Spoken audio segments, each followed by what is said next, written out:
你有海马斯，我有中国造，西方为何担心俄罗斯将中国授权生产的远程火箭炮提供给俄军？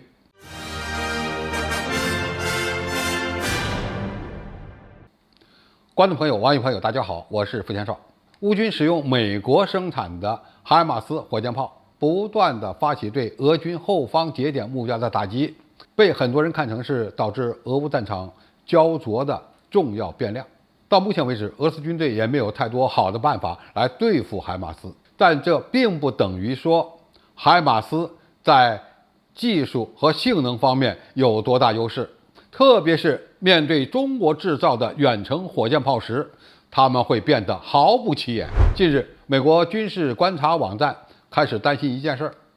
白俄罗斯正在列装和生产中的波罗乃兹远程火箭炮很可能会成为俄军下一步采购的目标。由于白俄罗斯同样受到了西方国家的制裁，因此他们向俄罗斯出口远程火箭炮可能不会遭受更严重的后果。美国媒体称，波罗乃兹远程火箭炮系统于2016年首次投入使用，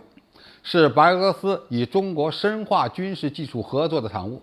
该系统严重依赖中国的技术，它利用了中国在远程火箭炮领域强大的全球领导地位。波罗乃兹远程火箭炮于2016年5月完成测试，3个月后开始向白俄罗斯军队交付。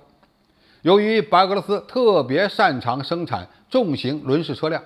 波罗乃兹远程火箭炮使用了本土生产的8×8轮式底盘作为移动平台，每套火箭炮系统都携带有8枚中国研制的300毫米 A200火箭弹，其射程为200公里。后来经过改进，射程最终扩大到了290公里。可以说，这是除中国和朝鲜以外生产的射程最远的火箭炮了。白俄罗斯政府在2021年报告说，该国已经能够自行生产远程火箭弹，以取代中国的产品。这从一个侧面证明，中国已经完成了技术转让，白俄罗斯因此而成为了世界上第3强的远程火箭炮的生产国。尽管波罗乃兹具有先进的能力，但是白俄罗斯并没有庞大的国防预算，装备数量仍然是10位数。除了白俄罗斯军队之外，该国还向阿塞拜疆交付了10套波罗乃兹火箭炮系统，以履行2018年6月的合同。在白俄罗斯眼中，波罗乃兹远程火箭炮已经是军火出口的名片了。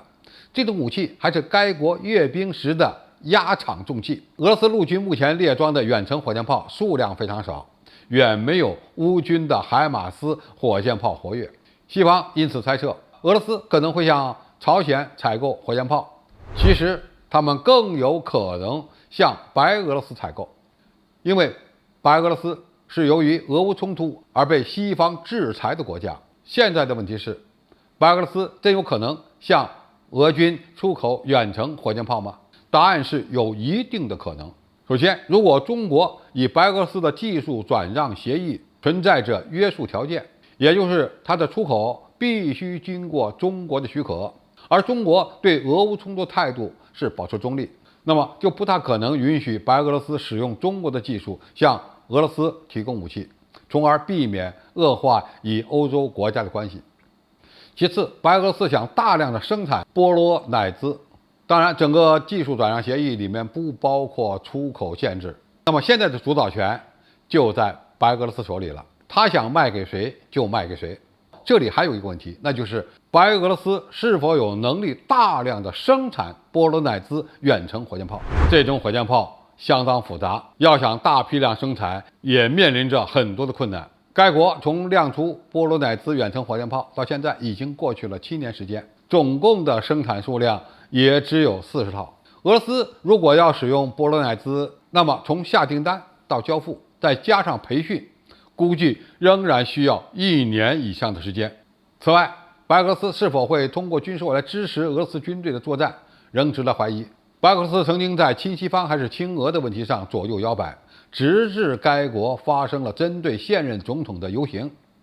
最终呢才导致亲俄罗斯的立场获得胜利。但是俄罗斯在乌克兰发起的特别军事行动，可能也会让白俄罗斯同样感受到威胁。这是一个非常复杂的逻辑。总体来看，波罗乃兹远程火箭炮性能非常好，但是俄罗斯军队能够获得这种先进武器的可能性并不很大。但是哪怕是有一定的可能性，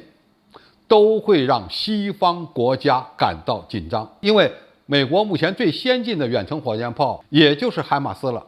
它的最大射程还不到80公里，而波罗乃兹远程火箭炮，它的射程是海马斯的3倍以上。如果双方